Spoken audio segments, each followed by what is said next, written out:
কর্মী বলুন কিংবা ফেসবুকের কর্মী বলুন, তারা যেভাবে অপপ্রচার করছে এবং ফেক নিউজ ছাড়ছে, অবাক হয়ে যায়। কখনো বলছে এই ক্লাব দুর্গাপুজোর টাকা নেবে না, অনুদান নেবে না, কেউ বলছে লক্ষ্মীর ভাণ্ডারের টাকা নেবে না। কিন্তু আমরা দেখেছি যে সিপিএম এবং বিজেপির নেতৃত্বের ঘরের মহিলারা লাইন দিয়ে সেই টাকা নিতে আসে। তা আপনারা যদি টাকা, আপনারা ফেক নিউজ ছাড়বেন না। প্রশাসনকে আমরা অনুরোধ করবো, যেভাবে কলকাতা পুলিশ এই ফেক নিউজের ব্যবস্থা নিয়েছে, নিশ্চয়ই আমাদের থানাকে আমরা অনুরোধ করবো যে আপনারা এই ফেক নিউজের ব্যবস্থা করুন। সত্যি কথা আপনারা ছাড়ুন, সবসময় আমাদের সমর্থন আছে। এটা থেকে আমাদের মাননীয় মুখ্যমন্ত্রী সমর্থন করেছেন, উনি বলেছেন আমরা ফাঁসি চাই।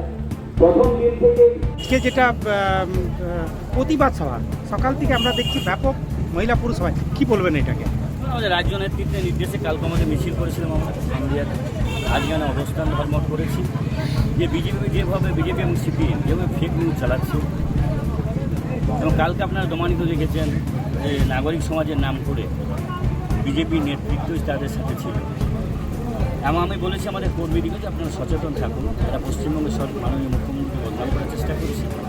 এবং আমরা চাইছি তাড়াতাড়ি সিবিআই, আমাদের স্টেট গভর্নমেন্টের পুলিশকে 4 দিন টাইম দেওয়া হয়েছিল, কিন্তু আজ সিবিআই প্রায় 6-7 দিন হয়ে গেল, এখনও সিবিআই কিছু করতে পারেনি। আমরা চাইছি যে দোষীর ফাঁসি হোক, আমাদের দিদি চাইছে, তার জন্যই আমাদের অবস্থান ধর্ম।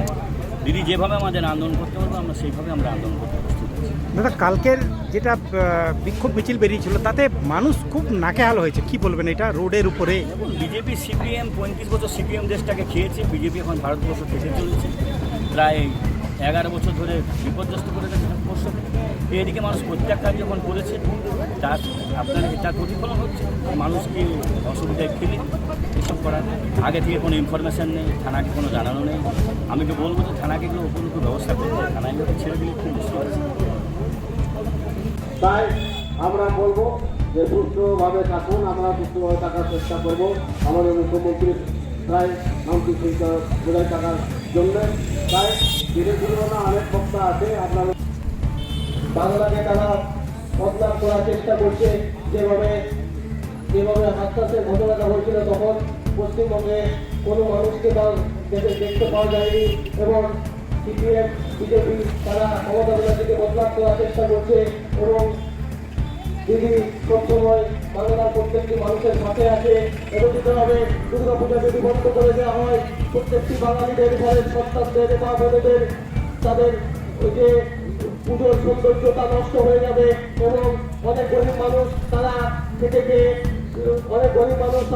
জীবিকার উপর নির্ভর করে দুর্গাপূজার উপর, এবং সেগুলো বন্ধ করে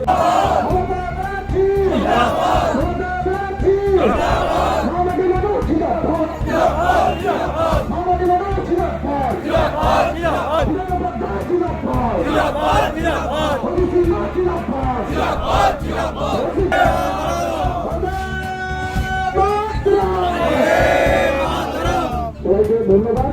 আমাদের মিটিং এখানে শেষ করল। এখনকার যে যুবকরা সিপিএম এর অত্যাচার কিছুই জানে না, সিপিএম যে অত্যাচার করেছে তাদের ভাষায় প্রকাশ করা যায় না। এখন সিপিএম এবং বিজেপি একসাথে হয়ে একটা বাংলাকে অশান্ত করার জন্য একটা চক্রান্ত করছে। যেভাবে বিজেপি শাসিত রাজ্য, যেখানে কিছুদিন আগে 1 সপ্তাহ আগে উত্তরপ্রদেশে একটা নাচ মেয়েকে একদম সেম রেপ করে খুন করা হয়েছে, তাদের কিন্তু কোনো মিডিয়া এবং তাদের জন্য কোনো প্রতিবাদ কিন্তু হয়নি। আপনারা